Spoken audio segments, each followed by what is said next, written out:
Il touche les cœurs, il touche les cœurs. Je fais cette exhortation pour sensibiliser mes bien-aimés, mes sœurs en Christ et toutes les femmes. Donc, par rapport aux prophéties qui sont données par rapport au mariage. Donc, je veux juste sensibiliser mes sœurs qui ne sont pas encore mariées à toujours demander au Seigneur en toutes choses, parce que la Bible nous dit que Dieu a horreur du divorce. Dieu a horreur du divorce. Dans Malachie, la parole dit que Dieu a horreur de la répudiation. Donc quand on se marie, ce n'est pas pour divorcer demain. Donc si ce qu'on se marie par une prophétie que quelqu'un a donnée et qu'il savait que la prophétie ne vient pas du Seigneur, c'est des dégâts après. Parce qu'une fois marié, on ne peut pas divorcer. La parole nous dit d'éprouver les esprits.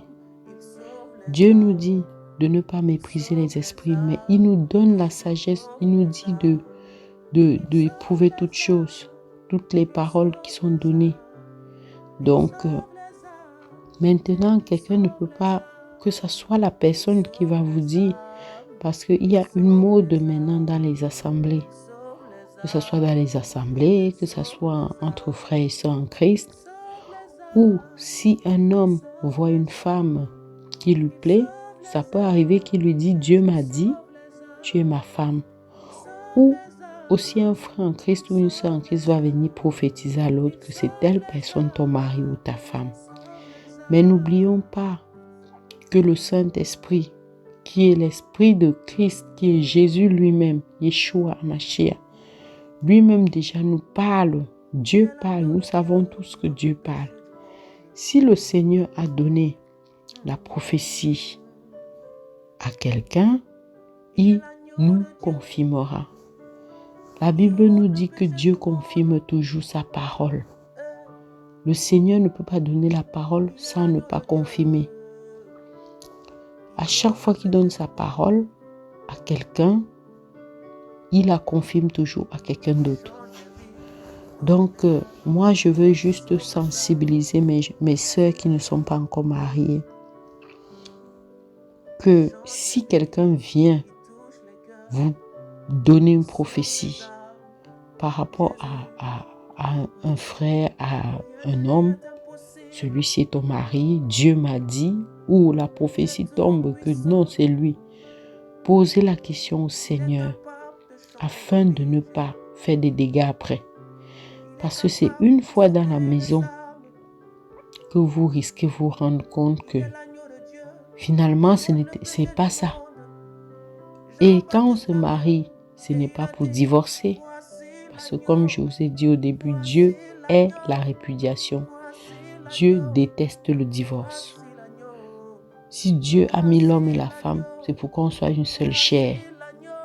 Et c'est vrai que c'est Dieu qui a uni l'homme et la femme. Maintenant, se marier par prophétie, tu peux être malheureux toute ta vie parce que tu n'as pas consulté le Seigneur avant de te marier. Et n'oublions pas aussi que notre chair parle beaucoup. Si un homme déjà qu'on convoitait ou qu'on regardait un peu, on se dit, il vient dire, Dieu m'a dit. Il ne faut pas laisser ses sentiments parler. Il faut vraiment être sincère, sérieuse et savoir ce que l'on veut avec le Seigneur. Parce que, et dans sa vie aussi, parce que si tu laisses tes sentiments parler, ce qui va t'arriver, c'est que tu es capable de faire même des rêves et voir cette personne et croire que c'est le Seigneur qui te répond. Parce que n'oublions pas que nos sentiments aussi, les pensées de nos cœurs aussi, ça peut aussi se faire qu'on voie des choses par rapport aux pensées de nos cœurs, par rapport aux sentiments qu'on a. On peut les voir aussi en rêve, en songe. Et on va croire que Dieu nous a parlé et pourtant ce n'est pas ça. Dieu nous parle à travers sa parole. Dieu nous parle. On sait que Dieu parle. On l'entend audiblement. Dieu peut nous parler. C'est vrai, le Seigneur peut nous parler en songe aussi. Mais le Seigneur nous dit d'éprouver toutes choses. Parce que si c'est vraiment le Seigneur va nous confirmer que c'est lui. La personne vient te dire que Dieu m'a dit que tu es ma femme, le Seigneur, ou une prophétie tombe. Ça peut être même que ce n'est pas la personne lui-même qui vient dire, mais qu'une prophétie tombe comme ça. Il faut prendre le temps avec le Seigneur. Il faut prendre le temps dans la prière. Prendre le temps de demander au Seigneur d'éclairer. Et nous savons aussi que le Seigneur nous parle toujours à travers sa parole. À travers sa parole qu'il nous parle toujours. Donc parce que déjà, c'est dans Job où la Bible nous dit que les fils de Dieu étaient assis. Je pense que c'était pour prier et Satan est venu pour être au milieu d'eux. Donc n'oublions pas que le diable rôde, et la Bible nous dit que le diable rôde comme un lion rugissant, cherchant qui dévorer. Ce n'est pas parce qu'on se dit chrétien, ce n'est pas parce qu'on est dans une assemblée qu'on pense que tout le monde qui est dans l'assemblée, ah non, c'est fils de Dieu. Là-dedans aussi, il y a des personnes, l'ennemi travaille aussi dans les assemblées. Le diable est partout. Il travaille dans les assemblées. Maintenant, c'est notre relation avec le Seigneur qui va nous aider à avoir le discernement. Parce que le Seigneur nous dit de discerner, d'éprouver toutes choses. Donc, prendre le temps. Moi, je veux vraiment encourager mes sœurs qui ne sont pas encore mariées de vraiment avoir l'aval du Seigneur avant de se lancer. Parce que le mariage, ce n'est pas un jeu. Le mariage, ce n'est pas un jeu. Aujourd'hui, il y a tellement de dégâts. Il y a tellement de dégâts dans le monde chrétien. Il y a tellement de dégâts. Le cœur du Père saigne à cause de tous ces dégâts-là. Des personnes qui se sont mariées par prophétie, des personnes qui sont mariées par arrangement, des personnes qui sont mariées par je ne sais pas quoi. Ce n'est même pas des révélations qui viennent du Seigneur.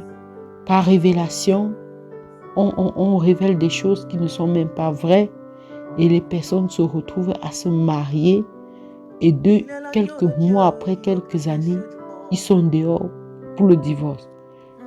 Bien-aimés, je veux juste nous dire que si c'est le Seigneur qui te donne un homme, si le Seigneur te dit clairement, si le Seigneur te confirme que cette personne est ton mari, même si la personne est comment, même si la personne te fait voir de toutes les couleurs, le Seigneur va te donner une notion qui va être au-dessus du caractère, du comportement, de tout ce que la personne peut te faire vivre dans la maison. Le Seigneur va permettre que tu supportes ce qui peut arriver. Même les gens autour de toi peuvent ne pas comprendre comment tu fais pour supporter cela. Mais c'est l'onction que le Seigneur t'a donnée parce qu'il sait qu'est-ce qu'il fera avec cette personne plus tard. Il sait ce qu'il a mis sur cette personne-là. Et peut-être cette personne, avec les yeux physiques, ce qu'on est en train de voir, on voit que non, la personne est bizarre, ou la personne il se comporte comme ça, ou la personne n'agit pas comme ça. Mais Dieu sait qui est la personne. Le Seigneur sait qui il est pour lui. Et donc, notre Dieu ne nous donne pas des personnes pour qu'on soit malheureux, pour qu'on se sépare, parce que déjà, quand le Seigneur nous donne quelqu'un, c'est que c'est la personne qu'il a prévue pour nous. Et comme je vous dis, même qu'il y ait vents et marées, le Seigneur va te donner l'onction qui va avec. Le Seigneur va t'équiper pour que tu ne souffres pas, pour que même la souffrance, les gens peuvent voir que tu souffres, mais toi-même tu as la paix au fond de ton cœur, parce que c'est le Seigneur qui te porte. Et le Seigneur fait, parce que c'est celui qu'il avait prévu pour toi. Mais quand le Seigneur n'est pas dans l'affaire, c'est quoi? C'est le tremblement de terre dans le mariage. Quand le Seigneur n'est pas dans l'affaire, c'est quoi? C'est la catastrophe. C'est le tsunami dans le mariage. Et quand c'est comme ça crée quoi? Les divorces. Et il y en a même beaucoup qui perdent la foi avec tout ça. Il y en a beaucoup qui retournent dans le monde. Il y en a beaucoup qui perdent la foi, qui commencent à faire n'importe quoi. Donc c'est pour ça que vraiment, je veux vraiment nous encourager mes sœurs qui n'ont pas encore signé. Parce que le mariage, c'est pour la vie. Le mariage, c'est pour la vie. Jusqu'à la fin de nos jours. Parce qu'il ne faut pas oublier que le mariage, il y a tout dans le mariage. Le Seigneur a tout donné. Le mariage, c'est la joie parce que c'est une institution du Seigneur, de Dieu. Donc, on peut que aimer le mariage, mais avec l'homme que le Seigneur a prévu pour nous. Il ne faut pas se marier parce qu'une prophétie tombe que oui, ma soeur, je te vois, c'est celui-là ton mari. J'ai vu le Seigneur révéler que c'est celui-là. Le Seigneur nous dit d'éprouver toutes choses. Si elles ne sont pas bonnes, parce que le Seigneur nous demande de regarder aussi aux fruits. Les fruits, la personne déjà qui est en train de prophétiser, c'est quoi les fruits? Et même si les fruits sont bons, on est fait de chair. N'oublions pas qu'un homme peut prophétiser aussi charnellement. Je ne suis pas en train de montrer du doigt nos frères et sœurs, ou nos bien-aimés, ou les pasteurs, ou qui que ce soit. Non, mais je vais juste te dire faisons attention. D'abord le Seigneur. Cherchez la relation avec Yeshua, Amashia, Jésus-Christ. D'abord avec lui. Afin que même si quelqu'un ne te dit quoi, dans la prière aussi, tu demandes au Seigneur, Seigneur, Seigneur, je veux comprendre. Est-ce que la révélation que l'autre a eue là, est-ce que c'est ça? Et clairement, le Seigneur va te parler. Tu auras la confirmation que c'est vraiment cette personne. Et tant que tu n'as pas la confirmation, tu n'as pas la paix du cœur, ne te lance pas. Ne te lance pas parce que tu veux juste avoir la bague au doigt. Ne te lance pas parce que tu veux être appelée Madame Telle. Non, lance-toi parce que c'est la volonté du Seigneur, parce que c'est l'homme que le Seigneur a promis. Sinon, tu risques le regret. Et une fois marié là, tu sais que la Bible nous dit, je ne sais plus dans quel passage, que si une fois que tu divorces, je pense que c'est Paul qui dit, c'est l'apôtre Paul, que si une fois que tu divorces, ta femme qui divorce doit rester seule. Si tu divorces, tu dois rester seule après. Tu ne peux plus te remarier. Donc, pour être agréable au Seigneur, et donc j'aimerais vraiment nous encourager à réfléchir, encourager mes sœurs qui sont encore mariées à bien réfléchir avant d'accepter une prophétie et courir, aller vouloir mettre ça en pratique sans avoir demandé la main du Seigneur. C'est le Seigneur qui va confirmer. Et une fois que le Seigneur confirme, parce que si le Seigneur parle à une personne, il va confirmer. Notre Dieu n'est pas un homme pour mentir, ni un fils d'homme pour se repentir. Il est le Tout-Puissant, le Dieu. Et ce qu'il dit se fait. Dieu ne nous met pas ensemble pour divorcer. Si c'est Dieu qui t'a donné cet homme, jamais l'esprit de divorce dominera sur toi. Jamais. Parce que même si la pensée vient comme ça, parce que tu souffres, parce qu'il y a quelque chose. Parce que le mariage, c'est la joie. Mais le mariage aussi, c'est pas facile. C'est pas facile. Il faut pas qu'on nous mente en nous faisant croire que le mariage, c'est que la joie, tout ça. Le mariage, c'est bien. C'est une institution du Seigneur. C'est magnifique. Mais il y a aussi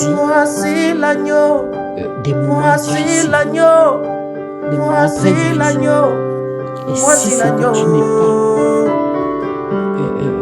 Voici l'agneau. accompagné par le Seigneur, si c'est pas le Seigneur L'agneau qui t'a de envoyé, Dieu. tu es capable de ramasser tes clics et claques et partir. Tu es Voici capable de te l'agneau. retrouver à Voici commencer à l'agneau. dire, à parler comme Voici tu n'as jamais l'agneau. eu le Seigneur. En Voici disant non, moi je vais divorcer, je ne supporte plus. l'agneau de Dieu. Pourtant, si c'est le Seigneur qui a prévu cela, L'agneau si c'est de le Dieu. Seigneur qui t'a clairement parlé, même s'il y a quoi, tu vas rester. Jean-Baptiste a vu l'agneau de Dieu. Tu vas rester parce que tu Qui sauras ôte que le ton Dieu péché n'est du pas un monde. menteur, que ton Dieu, Eh, ce qu'il dit, il accomplit Il toujours ce qu'il s'appelle dit. Yeshua Il dit ce qu'il dit, Amashia. il le fait toujours. Il est tout Même puissant si pour changer la vie. En vraiment, Il change la je vie. veux juste Il vous change les encourager cœurs. à Il toujours sauve les prier, âmes. à Il demander au touche les Seigneur cœurs. de vous Il lancer, change les vies. à être sûr que la Il prophétie change vient les du cœurs. Père, que la prophétie Il touche vient de les âmes. Jésus-Christ de Nazareth, que la Eh, prophétie vient Voici l'agneau de de notre Dieu Créateur, qui de ôte vous le lancer péché du comme ça monde. dans le mariage. Il Si vous allez s'appelle vous retrouver Jésus-Christ en train de Nazareth. de De souffrir Nazareth. tellement que De vous serez obligé Nazareth. d'aller jusqu'au divorce. Et pourtant, le divorce ne rend pas le Seigneur agréable. L'agneau de Dieu. Le divorce est une abomination pour le Seigneur. Donc voilà, soyez toutes bénies. L'agneau Que de le Dieu. Seigneur vous garde. L'agneau de Dieu. Soyez encouragés. L'agneau de Dieu. L'agneau de Dieu.